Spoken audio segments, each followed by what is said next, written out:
Once upon a time, during the Warring States period, there was a man by the name of Feng who lived in the Qi Kingdom. He was poor and had no viable prospects. So he went to the palace of the wealthy Duke Lord Meng. One of his friends worked there, so he was hoping to use that connection to find employment for himself. His friend mentioned him to the Duke, and the Duke asked, "What is he good at?" Fang's friend replied candidly, "He's not particularly good at anything." The Duke still wanted to find the reason to hire him. "Does he have any skills?" Again his friend was candid. "No particular skills either." The Duke found the brutal honesty refreshing. He left very well. Give him a place to sleep and something to eat. Thus Feng became one of the Duke's guests. Several thousand men who served the Duke, without clearly defined duties.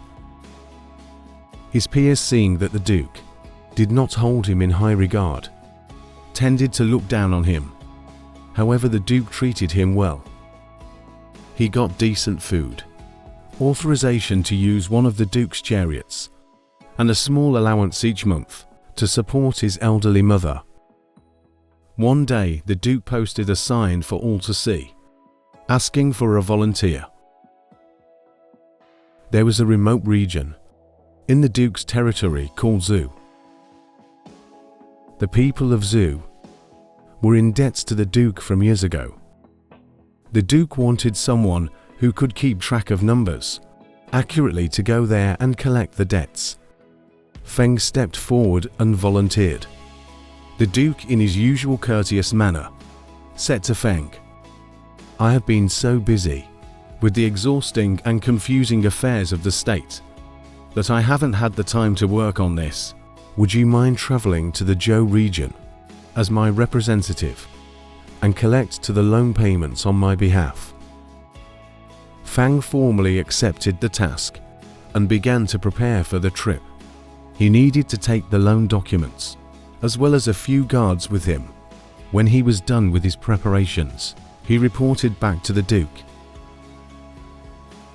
"Your Grace," he bowed, "after I collect the money on your behalf, what would you like me to purchase and bring back for you?" That you could not think of anything, so he said, "Take a look around the palace. Whatever you see I need, but do not have, that is what you should get for me." After a long trip, Feng arrived at the Zhou region. He had the guards round up the villagers to go over the loan documents one by one. The villagers were quite poor, but they all knew the payments were long overdue, so they had no choice. Fang could tell it was difficult for them. He looked at them, and so anxious and worried expressions. Most of them had very little, and some had nothing at all. Fan collected what he could and checked against the ledger. Then he stood up and announced, "By order of the Duke, I am authorized to return the loan payments back to you, effective immediately." The villagers were stunned as Feng gave them back the money that was paid only a moment ago. None of them had ever seen or heard of anything like this. Then they were even more surprised. Feng gathered up all the loan documents and set them on fire. This was better than the Duke granting them an extension to pay back the loan. The burning pile meant the Duke was actually writing off the loans, thus clearing the debts. They cheered loudly as the fire burned. They chanted, "Long live the Duke, long live the Duke." So Fang returned to the palace and reported to the Duke. The Duke was a bit surprised and asked him, "Why are you back so soon? Were you able to collect on all the loans, Your Grace?" "I was able to collect some of the money owed to you." "Good, what did you purchase for me?" Fang said, "Your Grace, You asked me to look around and buy whatever you needed. And I did. I saw your palace full of precious treasures, your stables full of strong horses, and your harem full of beautiful concubines. The only thing you really needed was ye. So I purchased that for you. What do you mean by purchasing ye? The Duke knew you meant righteousness, but he could not see how such an intangible concept could be bought like some sort of goods. Fang explained, Your Grace, you are the Lord of the small Jew region. Instead of treating the people there as a father with his children, he wanted to extract money from them. I saw how they struggled with extreme poverty, so I falsely claimed that I acted under your orders to return the money to them and also burn up the loan documents. In response, they cheered and chanted your name. That is how I purchased ye for you. The Duke was not happy to hear this.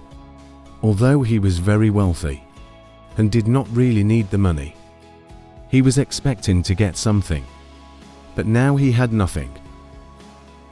Greatly annoyed, he waved Feng away. Fine, let us speak no more of this matter. A year later, the Duke encountered great misfortune. The power struggle that was always present in the royal court of Ji went badly against him, and King Ji indicated he would withdraw his support for the Duke. This meant the Duke's enemies were now free to attack him unopposed. Suddenly, his entire family was now in danger. Knowing the situation was grave, Fang once again stepped forward to volunteer. Having no idea how to save his family, that he was only too glad to let him take charge of the situation. Fang organized a small group of trusted guards and made the appropriate arrangements. In secrecy, he escorted the Duke and his family out of the palace, and they traveled toward the Remonta Jew region together. He sent a scout ahead to let the villagers know they were coming. A surprising sight greeted the Duke when they were still many miles from Zhu. The villagers all came out to welcome him. Men, women, the elderly, the young. There was hundreds of them. They lined the path to Zhu, and they all cheered the Duke's arrival. As he moved through the welcoming crowds, the Duke suddenly realized this was safe haven. The villagers had already set up a secure place where he and his family could stay. He knew they would protect him by not revealing his whereabouts to anyone, especially the spies of his enemies. Finally, after days of facing what he thought was certain doom, he could now breathe a sigh of relief. He turned to Fang and said, So this sea that you purchased for me today, I see it with my own eyes. You see in life, in your life. The Chinese concept of yi is translated as righteousness. However, yi means more than that. It isn't just about being righteous, it is also about doing the right thing in the right way, and for the right reasons. The virtue of yi requires no special knowledge, talent or skill. Instead, you can collect some good karma. For in one day, when you will need it desperately, you will get it back in return. This is there to do motivation stories. Thanks for watching and stay blessed.